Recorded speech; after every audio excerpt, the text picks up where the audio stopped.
विद्यार्थी मित्र हो, माझ्या या यूट्यूब चॅनलमध्ये आपणा सर्वांचं स्वागत. मित्र हो, आज आपण SY BComचा दुसरा जो विषय आहे तो म्हणजेच कॉर्पोरेट अकाउंटिंग. या कॉर्पोरेट अकाउंटिंग संदर्भातले मल्टिपल चॉईस क्वेश्चन्स कसे असू शकतील या संबंधाची माहिती घेणार आहोत. मित्र हो, मी डॉक्टर किशोर जगताप आपण सर्वांचं आजच्या या कॉर्पोरेट अकाउंटिंग या विषयाच्या संदर्भात स्वागत करीत आहे. आणि आपण आत्तापर्यंत जर चॅनलला सबस्क्राईब केलं नसेल तर चॅनलला सबस्क्राईब करा. व्हिडिओ आवडला तर निश्चितपणे त्याला लाईक करा. त्याचप्रमाणे आपल्या सर्व विद्यार्थी मित्रांना हा व्हिडिओ शेअर करा. विद्यार्थी मित्रांनो, माझी वेबसाईट आहे, फेसबुक पेज आहे, इंस्टाग्राम आहे आणि व्हॉट्सअप आहे. या सर्वांच्या लिंक या डिस्क्रिप्शन बॉक्समध्ये दिलेल्या आहेत. त्यामुळे आपण डिस्क्रिप्शन बॉक्समध्ये जाऊन या लिंक फॉलो करू शकता आणि येणारे सर्व अपडेट्स जाणून घेऊ शकता. तर मित्र हो, चला आपण सुरू करूया कॉर्पोरेट अकाउंटिंग या विषयातील पहिला टॉपिक. तो आहे accounting standard. Multiple choice questions या अकाउंटिंग स्टँडर्डवर कसे असणार आहेत हे पाहण्यापूर्वी अकाउंटिंग स्टँडर्ड म्हणजे काय हे आपण थोडक्यात पाहणार आहोत. मित्र हो, हा व्हिडिओ मुद्दामहून मराठी अधिक इंग्रजी या दोन भाषेमध्ये मी तयार केलेला आहे. त्यामुळे अकाउंटिंग स्टँडर्डचा एकंदरीत भाग पाहताना आपल्याला त्याचे इंट्रोडक्शन पाहणं आवश्यक आहे. Accounting standards are accounting rules and procedures relating to measurement, valuation and disclosure issued by the Council of the Institute of Chartered Accountants of India.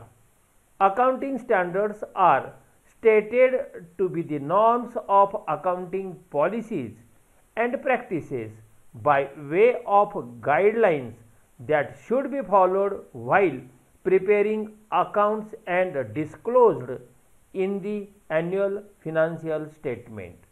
The accounting standards are intended to apply only to items which are material. Since accounting standards are the rules to be followed in the preparation of financial statement, these are regarded as a mechanism for resolving the conflict of interest among various preparers and users of accounting information. Accounting standards are generally appropriate to the normal conduct of business and are in conformity with local conditions. Accounting standards serve public interest and are based on a conceptual frameworks of accounting.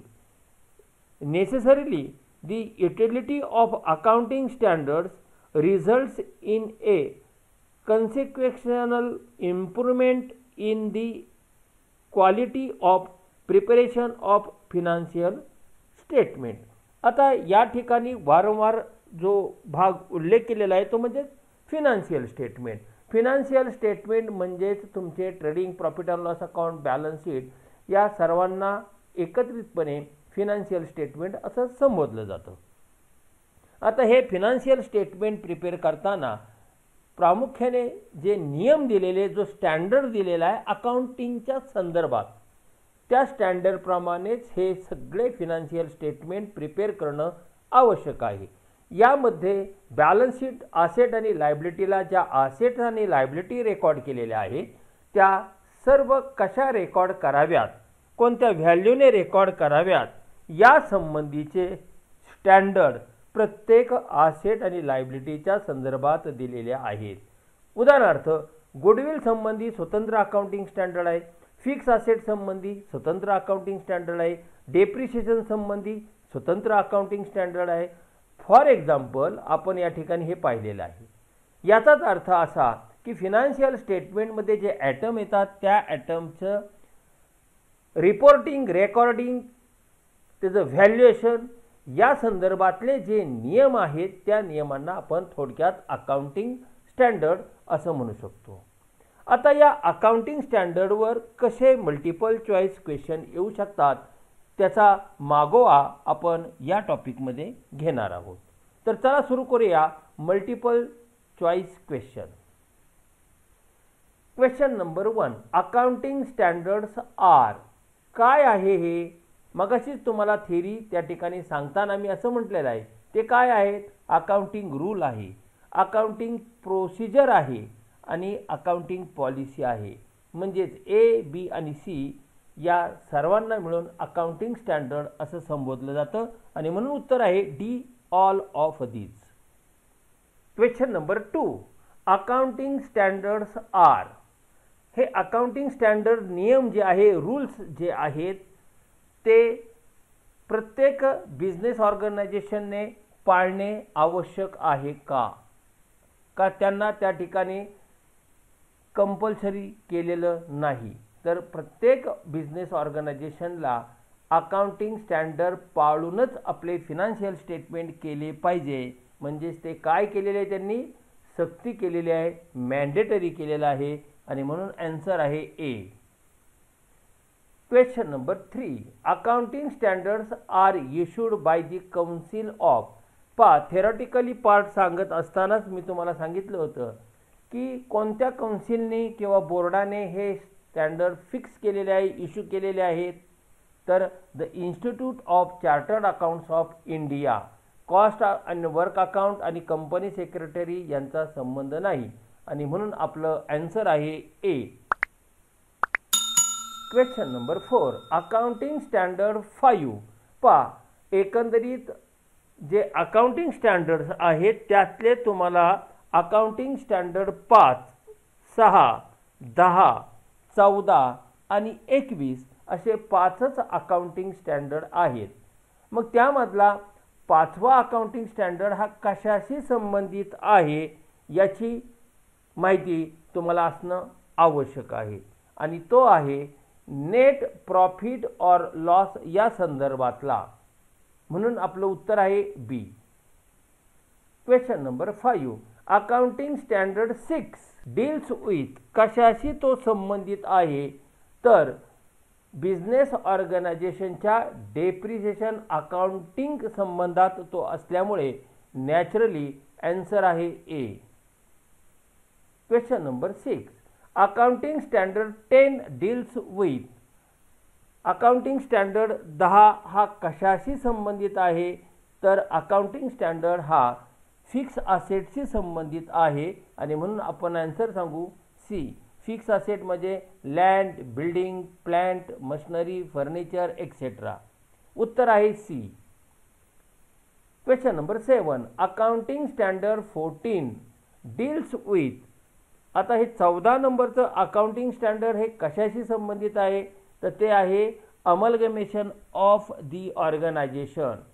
म्हणजेच एकत्रीकरण, 2 किंवा त्यापेक्षा अधिक ऑर्गनायझेशनचं किंवा संस्थांचं एकत्रीकरण कसं केलं जातं किंवा जर करायचं असेल तर त्यासंबंधी कोणते रूल्स फॉलो केले पाहिजे, कोणते अकाउंटिंग स्टँडर्ड त्या ठिकाणी यूज केले पाहिजे या संबंधाची माहिती या अकाउंटिंग स्टँडर्डमध्ये दिलेली आहे.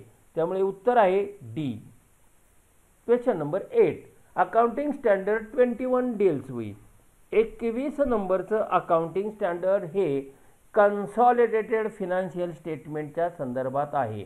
म्हणजेच होल्डिंग कंपनी आणि सबसिडरी कंपनी 2 कंपन्या वेगळ्या आहेत, परंतु सबसिडरी कंपनीचे शेअर होल्डिंग कंपनीने घेतलेले असल्यामुळे दोघांचं फिनान्शियल स्टेटमेंट हे एकत्र केलं जातं. त्याला कन्सॉलिडेटेड फिनान्शियल स्टेटमेंट असं म्हणतात.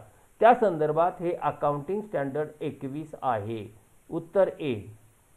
Question number 9, the net profit और loss for the period comprises the following component.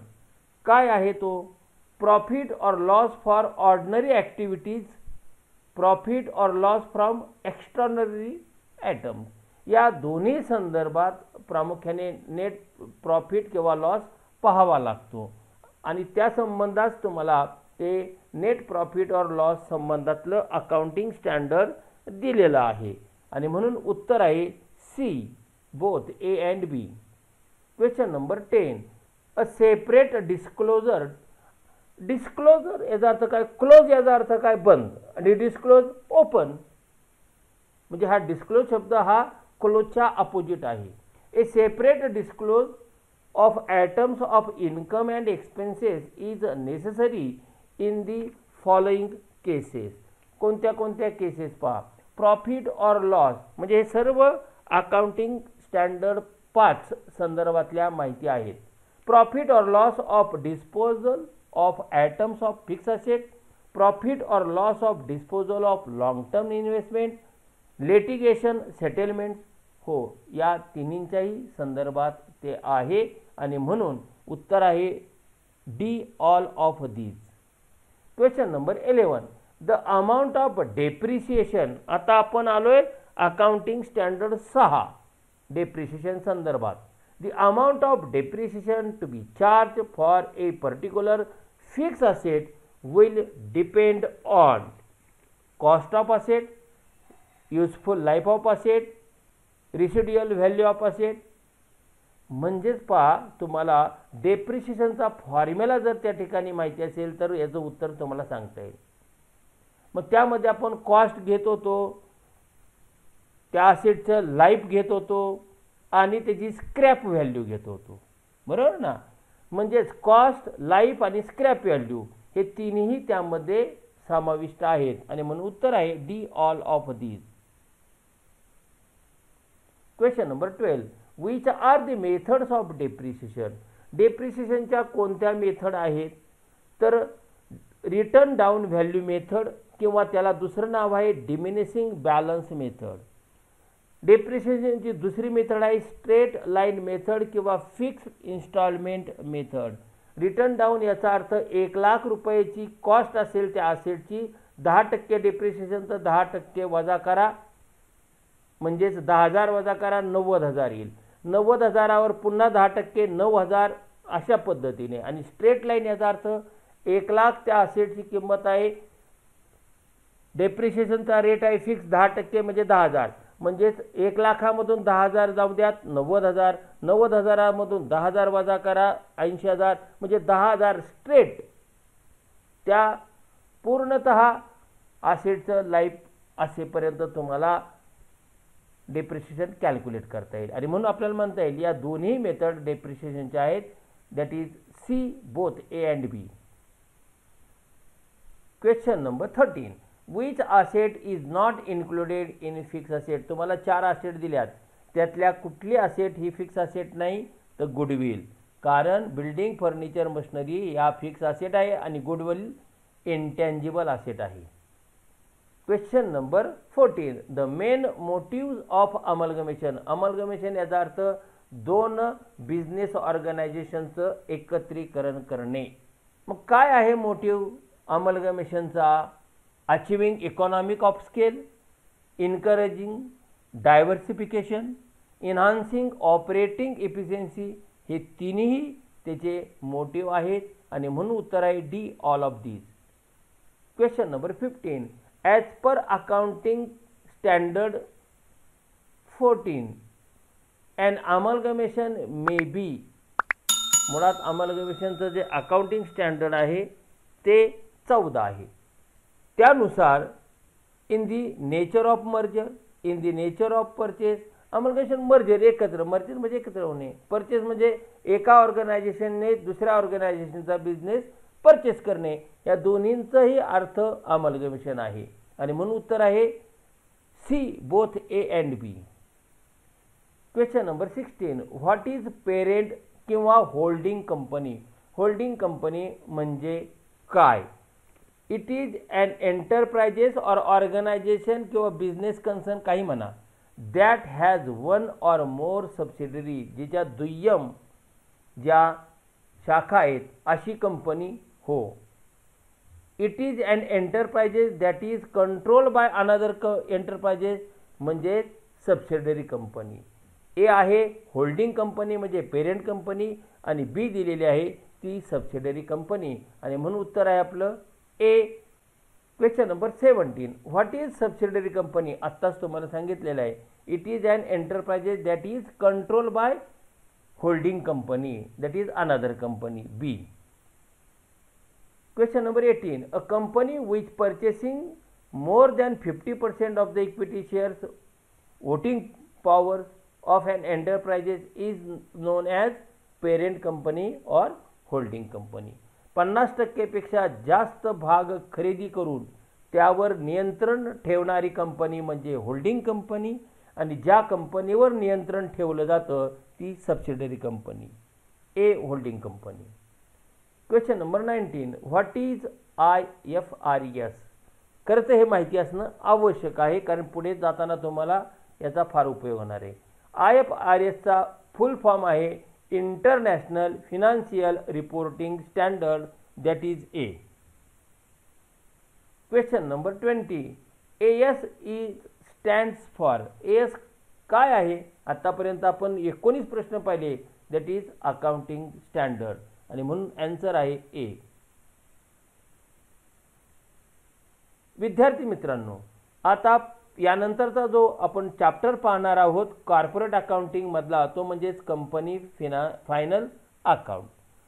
जर तुम्हाला हा व्हिडिओ आवडला तर निश्चितपणे व्हिडिओला लाईक करा. तुमच्या ज्या काही कमेंट्स असतील त्या कमेंट बॉक्समध्ये टाका. सर्व मित्रांना हा व्हिडिओ शेअर करा आणि ज्यांनी अजूनपर्यंत चॅनलला सबस्क्राईब केलेलं नसेल त्यांनी चॅनलला सबस्क्राईब करा. पुन्हा एकदा सांगतो, माझं स्वतःची वेबसाईट आहे, त्याचप्रमाणे फेसबुक पेज आहे, इंस्टाग्राम आहे, व्हॉट्सअप आहे. याच्या सर्व लिंक या डिस्क्रिप्शन बॉक्समध्ये दिलेल्या आहेत आणि त्याचप्रमाणे माझा ईमेल ID सुद्धा या ठिकाणी तुम्हाला दिलेला आहे. कोणत्याही माध्यमातून तुम्ही माझ्याशी संपर्क साधू शकता आणि येणारे अपडेट्स जाणून घेऊ शकता. तर मित्रांनो, चला भेटूया आपण पुढील भागात म्हणजेच कंपनी फायनल अकाउंटवरील MCQ बाबत. धन्यवाद.